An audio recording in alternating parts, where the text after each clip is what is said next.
Sexual encounters, violence, an alleged six-figure hush payment. Combs abused, threatened, and coerced victims to fulfill his sexual desires. They will refer to me as Wild King Knights. Diddy's downfall. I believe the indictment is the tip of the iceberg. From a life of luxury to a New York jail cell. Baby oil, Astroglide, drugs. I do think that he will be found guilty. Sean Diddy Combs, a name that used to be synonymous with hit R&B singles, who went on to generate well over $1 billion of revenue in his career, before finding himself in the middle of one of the largest court cases in history. This is the story of P. Diddy, who went from music mogul to hosting freak-offs in his mansions. What if I told you he was one of the most successful investors ever, whose investments would go on to impact the world even more than his baby oil purchases? Welcome to Home of Finance, where our financial deep dives are powered by your continued support and subscriptions. November 4th, 1969, Harlem, New York. A 3-year-old boy watches his world collapse when his father is gunned down in the streets. Sean Combs didn't know it then, but that moment would forge the relentless hunger that would one day make him worth over $1 billion. His mother Janice worked 3 jobs just to keep him in private Catholic school. She moved them to Mount Vernon in Washington State, away from the violence, but poverty followed. Enrolled at Howard University studying business, Sean had a choice: play it safe with a degree, or risk everything on a dream. He chose the dream. He dropped out and became an unpaid intern at Uptown Records. This was Diddy's introduction to building an empire. While other interns fetched coffee, he studied every deal, every contract, every artist's psychology. He wasn't just learning music, he was learning power. Then in 1993, his dreams were crushed in a single meeting. Uptown Records cut ties with Combs. But in rejection, Sean found a new opportunity. He used his severance package to launch Bad Boy Records. His first artist? The notorious B.I.G., who together released his first album, Ready to Die. That album didn't just go platinum. It rewrote the rules of hip-hop.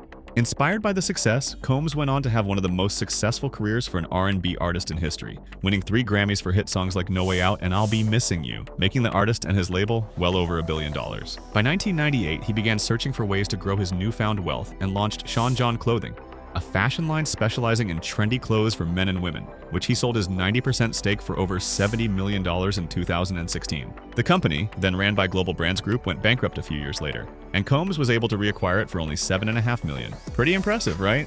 Then came the restaurant chains, the fragrance lines, each venture teaching him something new about building wealth beyond the studio.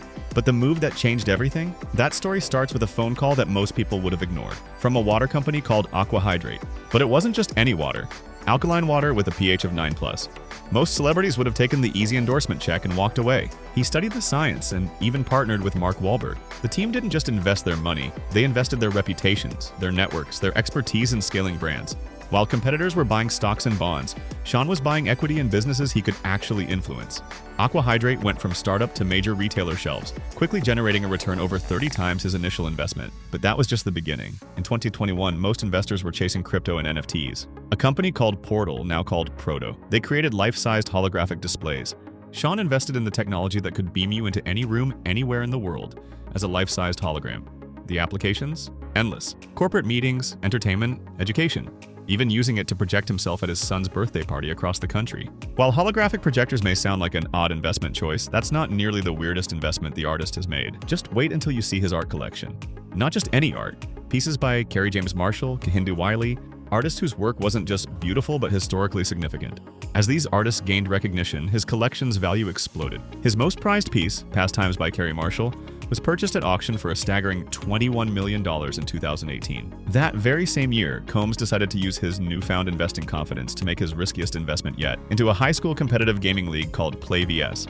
Sean saw the future of competitive gaming before anyone else. He invested when the company was valued at $15 million in 2018, which has since exploded to be worth over $150 million. While the future of competitive gaming is still up in the air, Diddy's investment is not, generating a return of over 12 times in just a few years. But here's the brutal twist that changes everything. In 2024, federal investigations began dismantling the empire he spent 3 decades building. His net worth dropped from an estimated $1 billion to around $400 million as legal fees mounted and business partnerships dissolved. The same relentless ambition that built his fortune became the foundation of his downfall. The lesson? Building wealth isn't just about making smart investments. It's about understanding that every empire, no matter how carefully constructed, is only as strong as the character of the person who built it. Thanks for watching Home of Finance. Subscribe so you don't miss what we have planned next.